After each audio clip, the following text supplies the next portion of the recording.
Salut tout le monde, bienvenue à un épisode de Catching Up. Aujourd'hui, on va faire un petit catch-up avec Patrick Levasseur de Beauce Goldfield ou Champ d'or de la Beauce. Tu as sorti des très bonnes nouvelles.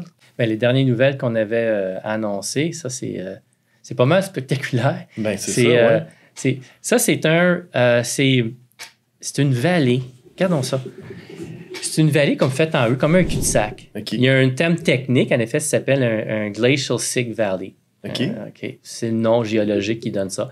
C'est quoi, en effet? C'est une poche, comme une vallée, un cul-de-sac. Ça veut dire, elle est entourée comme en U d'une chaîne de montagnes. OK. Hein? Puis ça, c'est à la frontière entre le Québec et New Hampshire, dans le sud du Québec. Et au fond, dans le creux de cette vallée-là, pas le creux, mais au moins à la surface, qu'est-ce qu'on voit? Mais on trouve pas mal d'or. Et on voit que c'est une traînée qui va pour 4 km. Not bad. Ouais.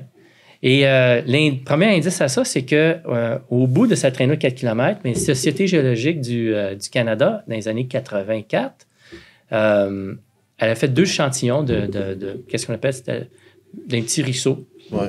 Et oui, c'est un effet concentré, mais quand même intéressant. Je veux dire, il y en a une qui avait sorti 43 grammes par tonne. Et ça, c'est pas pire pour quelque chose. Ils ont laissé une pompe, ils ont laissé fonctionner une demi-heure, puis ils ressortent ça, puis voilà. Tu sais, je veux dire, calcul. Surtout à peu près, le gramme, c'est pas $30. Not bad, alors. Ah, oui. Tu sais, je veux dire, c'est pas mal intéressant. Puis une autre aussi, comme ça venait à 6 grammes. Fait que, il y a quelque chose qui se monte là. Puis là, mais on était mené là par, ceux qui nous suivent, on avait introduit par un prospecteur, par notre géologue, un prospecteur qui s'appelle Pierre Paquette et un prospecteur qui ça fait 40 ans qui travaille dans le sud du Québec. En 1985, le sud est devenu disponible pour faire l'exploration.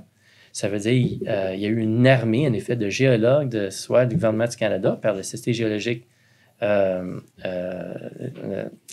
Geological Survey of Canada. Ouais. OK, en anglais, excuse ça. Il y a un autre francophone, excuse. Puis aussi, mais le ministère des Ressources naturelles. Fait qu'ils ont envoyé des équipes pour tout faire un inventaire de qu'est-ce qui se passait sous les années 1800. Tous les gîtes, en effet, ils ont fait un grand inventaire partout. Fait que quand c'est devenu libre, quand il a ouvert le territoire d'exploration, notre prospecteur, M. Pierre Paquette, était très actif, mais aussi, il avait mandaté une compagnie qui travaille avec, qui s'appelle Consominex. Et il a pris des échantillons un peu partout. Et fait qu'il s'est ramassé une collection de grains d'or, pépites d'or et des cartes et des lieux, en effet, que lui qu'il avait en main, mais que pour la grande majorité, ça n'a jamais été publié. Il n'a jamais donné ça au répertoire gouvernement de CGON. Ça, il n'a pas publié ça.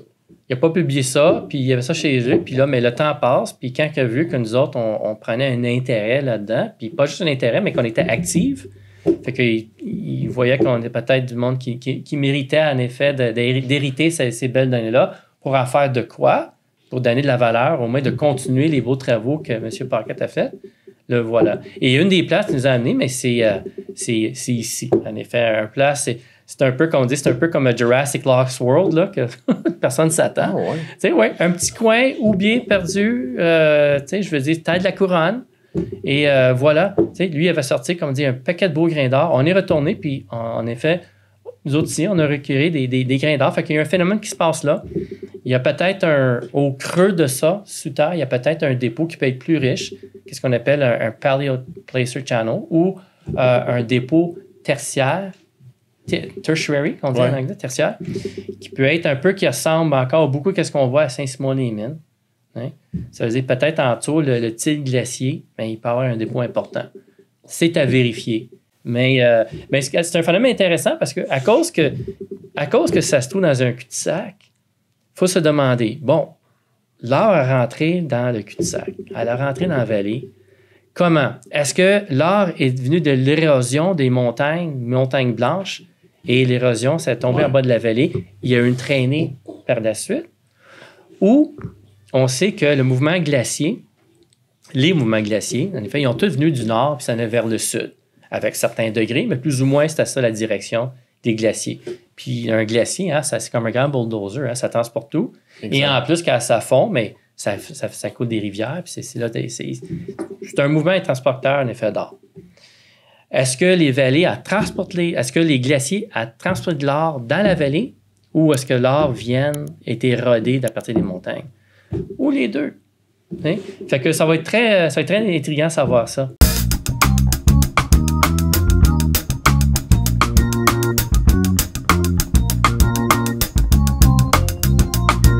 Merci d'avoir regardé la vidéo.